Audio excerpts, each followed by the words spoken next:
오늘은 로마서 4장 18절부터 25절까지의 말씀을 함께 묵상해 보도록 하겠습니다. 말씀을 봉독해 드리죠. 아브라함이 바랄 수 없는 중에 바라고 믿었으니 이는 네 후손이 이 같으리라 하신 말씀대로 많은 민족의 조상이 되게 하려 하심이라. 그가 100세나 되어 자기 몸에 죽은 것 같고 사라의 태가 죽은 것 같음을 알고도 믿음이 약하여지지 아니하고 믿음이 없어 하나님의 약속을 의심하지 않고 믿음으로 견고하여져서 하나님께 영광을 돌리며 약속하신 그것을 또한 능히 이루실 줄을 확신하였으니 그러므로 그것이 그에게 의로 여겨졌느니라. 그에게 의로 여겨졌다 기록된 것은 아브라함만 위한 것이 아니요 의로 여기심을 받을 우리도 위함이니 곧 예수 우리 주를 죽은 자 가운데서 살리신 이를 믿는 자니라. 예수는 우리가 범죄한 것 때문에 내줌이 되고 또한 우리를 의롭다 하시기 위하여 살아나셨느니라. 아브라함의 믿음 가운데 가장 돋보이는 것이 있다면 100세가 되어 아들 이삭을 낳은 것이라고 할 수 있습니다. 아브라함이 100세가 되고 그의 아내가 90세가 되어 그들이 도저히 잉태할 수 없는 몸을 가지고 있다는 것을 알면서도 믿음이 약해지지 않고 오히려 하나님의 약속을 의심하지 않고 믿음으로 견고해져서 하나님께서 능히 그 일을 이루실 것을 확신하였을 때 하나님은 그것을 의로 여기셨다고 바울은 아브라함의 믿음을 소개하고 있습니다. 우리가 여기서 아브라함에 대해서 분명히 알 필요가 있습니다. 여기서 그가 믿음으로 견고해졌다고 설명하고 있는데 이는 그가 완벽한 삶을 살았다는 말과는 조금 다른 시선으로 볼 수 있어야 한다는 것입니다. 그는 아브라함의 부르심을 잊고 갈대아 우르를 떠나면서부터 많은 시행착오 속에 살았습니다. 하나님이 친척과 아비로부터 떠날 것을 명령했지만 그는 아버지와 조카 롯을 데리고 떠났으며 이 일은 결국 아브라함을 향한 하나님의 계획을 지체시켰고 사라의 몸을 통해 아이를 주실 것에 대한 약속이 있었음에도 불구하고 그는 종이었던 엘리에셀을 후사로 삼으려 했으며 심지어 사라의 몸종이었던 하갈을 통해 이스마엘을 낳는 치명적 실수를 하게 됩니다. 그가 하나님과의 약속을 믿고 이삭을 낳기까지의 과정은 그리 순탄한 과정만은 아니었습니다.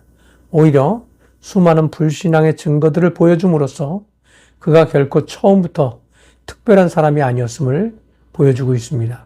그럼에도 그가 특별했던 이유는 그가 언제나 하나님의 약속을 기억하고 있었다는 것입니다. 그리고 갈대아 우르를 떠난 지 25년이 되는 100세가 되었을 때에 그 약속을 마음에 품고 그것이 이루어지기를 바라고 있었다는 점이죠. 속절없이 흐르는 세월은 그의 믿음을 더 약하게 만들 수도 있었지만 하나님께서 그를 통해 일하시는 많은 증거들을 보면서 그는 이 일에 대해서 더욱 확신을 가지고 하나님께서 약속하신 그 일을 이루실 것이라고 믿었습니다. 그리고 이 일은 그들에게 현실이 되었죠.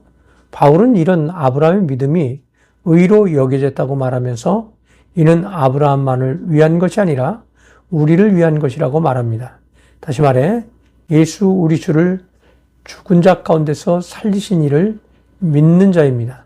그리고 예수님은 우리가 범죄한 것 때문에 내줌이 되고 우리를 의롭다 하시기 위해서 살아나셨느니라고 말합니다.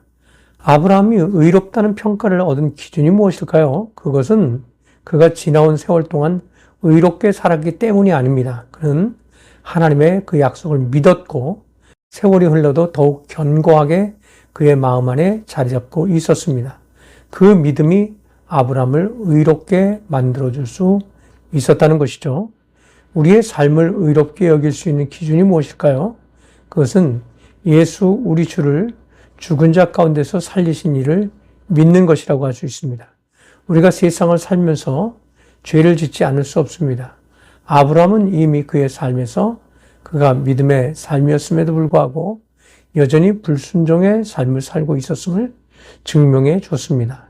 그러나 그가 하나님의 약속을 마음에 믿고 살았듯이 그리스도인들도 역시 마음 안에서 예수 그리스도를 통한 믿음으로 구원을 얻을 수 있다는 사실을 결코 잊어서는 안 됩니다. 물론 우리는 믿음을 가지고 있다고 죄를 정당화할 수는 없습니다. 우리가 예수 그리스도를 개인의 구주로 영접하는 순간 성령께서 함께 하실 것입니다. 성령께서는 믿는 자들이 죄 가운데 사는 것을 용납하지 않을 것입니다. 그것은 아브라함과는 다른 차원의 일입니다. 아브라함은 오직 약속만 가지고 있었지만 오늘날 그리스도인들은 성령께서 함께 하시고 우리를 죄로부터 해방시키실 것이기 때문이죠. 그러나 이 모든 사실에도 가장 중요한 것은 하나님의 약속을 믿고 그 믿음을 주님 앞에 설 때까지 굳게 지키는 것이라는 것을 잊지 마시기를 주님의 이름으로 부탁을 드립니다. 감사합니다.